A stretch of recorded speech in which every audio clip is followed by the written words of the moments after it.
اعوذ باللہ من الشیطان الرجیم بسم اللہ الرحمن الرحیم فمن اظلم، پس کون ہے زیادہ ظالم، ممن کذب، اس شخص سے جو جھوٹ بولے، علی اللہ، اللہ پر، وکذب، اور جھٹلائے، بالصدق، سچائی کو، اذ جاء، جب آئے اس کے پاس، الیس فی جہنم، کیا نہیں ہے جہنم میں، مثوی، ٹھکانہ، للکافرین، کافروں کے لیے، منکروں کے لیے۔ آیت کا ترجمہ بالکل واضح ہے کہ اس شخص سے بڑا ظالم کوئی اور نہیں ہو سکتا کہ جو اللہ پر جھوٹ باندھے۔ اللہ پر جھوٹ باندھنے کا ایک مطلب تو یہ ہے کہ وہ اللہ کا شریک ٹھہرائے۔ اللہ پر جھوٹ باندھنے کا مطلب یہ ہے کہ اللہ کی اولاد ٹھہرائی جائے۔ مشرکین مکہ یہ دلیل دیا کرتے تھے کہ اگر ہم غلط ہوتے تو اللہ ہم پر عذاب نازل کر دیتے۔ ہم ٹھیک ہیں، ہم جو کہتے ہیں کہ فرشتے اللہ کی بیٹیاں ہیں، ہم یہ ٹھیک کہتے ہیں۔ تو اللہ کی اولاد کو ثابت کرنا یہ اللہ پر جھوٹ ہے۔ اور اسی طریقہ سے اگر کسی شخص پر اللہ نے وحی نہیں بھیجی اور وہ کہے کہ اللہ نے مجھ پر وحی بھیجی ہے، تو یہ بھی اللہ پر جھوٹ باندھنا ہے۔ تو اس شخص سے بڑا کوئی ظالم نہیں ہو سکتا۔ وَكَذَّبَ بِالصِّدْقِ إِذْ جَاءَ، اور اس سے بڑا ظالم بھی کوئی نہیں کہ جو سچائی کو دیکھنے کے بعد، سچائی اس تک پہنچ جائے، اس کو سننے کے بعد، سمجھنے کے بعد اس کو جھٹلا دے۔ اس سے بڑا ظالم بھی کوئی نہیں ہے۔ پہلی جو صورت تھی کہ ممن کذب علی اللہ، کہ اس شخص سے بڑا ظالم کون ہو سکتا ہے کہ جو اللہ پر جھوٹ باندھے۔ وَكَذَّبَ بِالصِّدْقِ إِذْ جَاءَ، یہ اس کی دوسری صورت ہے کہ اور جھٹلائے سچائی کو جب وہ اس کے پاس آئے۔ جو پہلی بات ہم نے اس کی تفسیر کی کہ اللہ کی اولاد ثابت کرنا اور اللہ کی ایسی صفات ثابت کرنا جو اللہ کے لیے نہیں ہے، اور وَكَذَّبَ بِالصِّدْقِ إِذْ جَاءَ، اور جب سچائی آ جائے تو پھر اس کو جھٹلانا، اس کا مصداق ایک ہی ہوگا۔ یعنی مشرکین مکہ یا کوئی بھی وہ شخص کہ جو اللہ کے ساتھ کسی کو شریک ٹھہراتا ہے، تو اس کا مصداق ایک ہوگا۔ اور دوسری صورت میں کہ جو وحی کا معاملہ ہے کہ اس شخص سے بڑا ظالم کوئی نہیں کہ اس کے پاس اللہ کی طرف سے وحی نہیں آتی اور وہ کہتا ہے کہ مجھ پر اللہ کی طرف سے وحی آتی ہے، یہ بھی اللہ پر جھوٹ باندھنا ہے، اس کا مصداق الگ ہوگا۔ وَكَذَّبَ بِالصِّدْقِ إِذْ جَاءَ، اور جب سچائی آ جائے پھر اس کو جھٹلائے، اس کا مصداق الگ ہوگا۔ أَلَيْسَ فِي جَهَنَّمَ مَثْوًى لِلْكَافِرِينَ، کیا نہیں ہے ٹھکانہ جہنم میں کافروں کے لیے، منکروں کے لیے۔ یعنی جو شخص حقیقت کا اس قدر انکار کر دے اور اس نے ضد ہی باندھ لی ہو کہ میں نے حق بات کو قبول نہیں کرنا، تو اس کا ٹھکانہ سوائے جہنم کے اور کوئی نہیں ہے۔ والذی جاء بالصدق، اور وہ ذات کہ جو سچائی کو لے کر آئی، وصدق بہ، اور وہ شخص کہ جس نے اس کی تصدیق کی، اولئک ھم المتقون، یہ ہیں وہ لوگ جو متقی ہیں۔ یعنی اگر اللہ کی طرف سے پیغام آیا ہے تو پھر اس پیغام کو لوگوں تک پہنچا دے، اور سامعین کا کام کیا ہے؟ وصدق بہ، اس اللہ کے پیغام کی تصدیق کریں۔ اولئک ھم المتقون، تو یہ لوگ متقی ہیں۔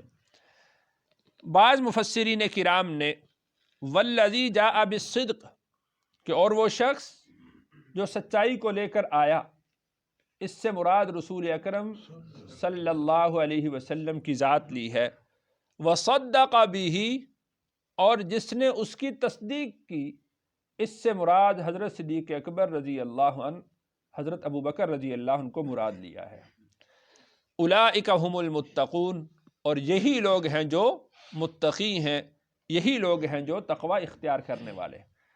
لیکن جیسے میں نے پہلے عرض کیا کہ قرآن کے الفاظ اگرچہ خاص واقعہ کے ساتھ نازل ہوتے ہیں، لیکن ان کا عموم مراد ہوتا ہے، عام ہوتے ہیں۔ تو والذی جاء بالصدق، جو ذات سچائی کو لے کر آئی، وہ تو رسول اکرم صلی اللہ علیہ وسلم کی ذات متعین ہے۔ وصدق بہ، اور جو تصدیق کرے، اس میں عموم ہے کہ جو شخص بھی قیامت تک رسول اللہ صلی اللہ علیہ وسلم کی وحی کی تصدیق کرے گا، اولئک ھم المتقون، یہی لوگ ہوں گے جو متقی ہوں گے، یہی وہ لوگ ہوں گے جو پرہیزگار ہوں گے۔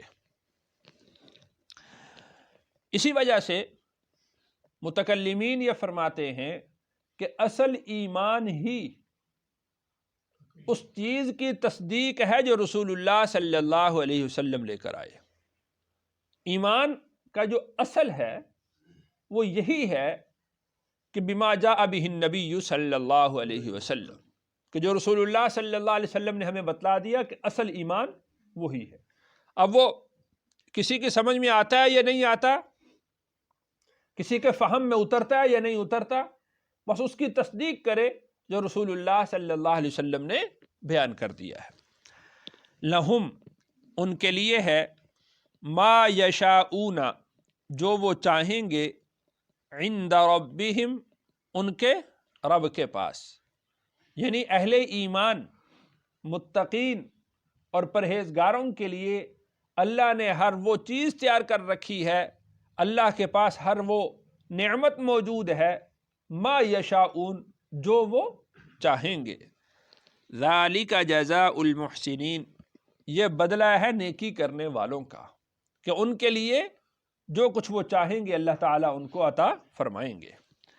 لیکفر اللہ عنہم، تاکہ دور کر دیں اللہ ان سے، اسوأ الذی عملوا، برائی اس کی جو انہوں نے عمل کیے۔ یعنی اگر ان سے کوئی برائی ہو گئی ہے تو اس برائی کی قباحت، اس برائی کے عذاب، اس برائی کی سختی کو ان سے دور کر دیں۔ وَيَجْزِيَهُمْ أَجْرَهُمْ، اور بدلہ دیں ان کو ان کی نیکی کا، بِأَحْسَنِ الَّذِي، اس سے بہتر، كَانُوا يَعْمَلُونَ، جو وہ کام کیا کرتے تھے۔ یعنی وہ جو نیکی کیا کرتے تھے، جو نیک اعمال وہ کیا کرتے تھے، اس سے بہتر بدلہ اللہ تعالیٰ ان کو عطا فرمائے۔ تو یہاں پر اللہ تعالیٰ کے کرم کی اور اللہ تعالیٰ کی جو ہے صفت رحمان کا، صفت رحیمی کا ظہور ہوگا کہ ہماری نیکی وہ اس قابل نہیں ہے کہ ہم اس نیکی پر اللہ سے کسی بدلے کے طلبگار ہوں۔ اللہ تعالیٰ ارشاد فرماتے ہیں کہ وَيَجْزِيَهُمْ أَجْرَهُمْ بِأَحْسَنِ الَّذِي كَانُوا يَعْمَلُونَ، جو کام وہ لوگ کیا کرتے تھے اس سے بہت بہتر بدلہ اللہ تعالیٰ ان کو عطا فرما دے۔ الیس اللہ، کیا نہیں ہے اللہ، بکاف عبدہ، کافی اپنے بندے کے لیے۔ حضرت شعیب علیہ السلام کی قوم نے حضرت شعیب علیہ السلام کے لیے یہ بات کہی، جب حضرت شعیب علیہ السلام نے اپنی قوم کو ایک اللہ کی دعوت دی تو انہوں نے کہا کہ ہمارے بتوں نے اس کا دماغ خراب کر دیا ہے، یہ کیسی عجیب اور بھٹکی ہوئی باتیں کرتا ہے، یہ ہماری تجارت کے خسارے کی باتیں کرتا ہے، یہ ہمیں ویسے طریقے بتلاتا ہے کہ جس طریقے پر ہمیں نقصان ہوگا۔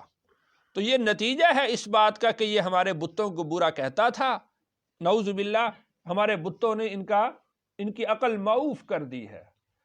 اسی طریقہ سے مشرکین مکہ بھی رسول اکرم صلی اللہ علیہ وسلم کو ڈرایا دھمکایا کرتے تھے کہ اگر تم ہمارے بتوں کو برا بھلا کہنا نہیں چھوڑو گے تو ہمارے بت آپ کا نقصان کر دیں گے، آپ کے کلام میں خلل ڈال دیں گے، آپ کی عقل کو خراب کر دیں گے، آپ کی زبان کے اندر لکنت پیدا کر دیں گے۔ اس طرح سے ہمارے رسول اکرم صلی اللہ علیہ وسلم کو مشرکین مکہ ڈرایا دھمکایا کرتے تھے۔ تو اللہ نے ارشاد فرمایا الیس اللہ بکاف عبدہ، کیا اللہ اپنے بندے کو کافی نہیں؟ کہ جب اس نے توکل ہی اللہ پر کیا ہے اور تمہارے بتوں سے اس نے ٹکر لی ہے تو کیا پھر اللہ اپنے بندے کو چھوڑ دیں گے؟ اس آیت سے پہلے رسول اللہ صلی اللہ علیہ وسلم پہرے کا انتظام فرمایا کرتے تھے،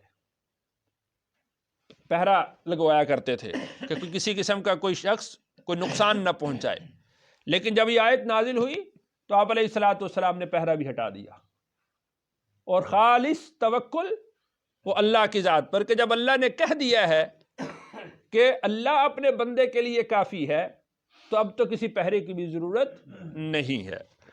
وَيُخَوِّفُونَكَ، اور وہ ڈراتے ہیں آپ کو، بِالَّذِينَ، ان لوگوں سے، من دونی، جو اللہ کے علاوہ ہیں، یعنی ان کے جو بت ہیں یہ آپ کو اپنے بتوں سے ڈراتے ہیں۔ تو آپ ان کو یہ اعلان کر دیجئے، ان کو یہ کہہ دیجئے کہ الیس اللہ بکاف عبدہ، کیا اللہ اپنے بندے کے لیے کافی نہ ہوگا؟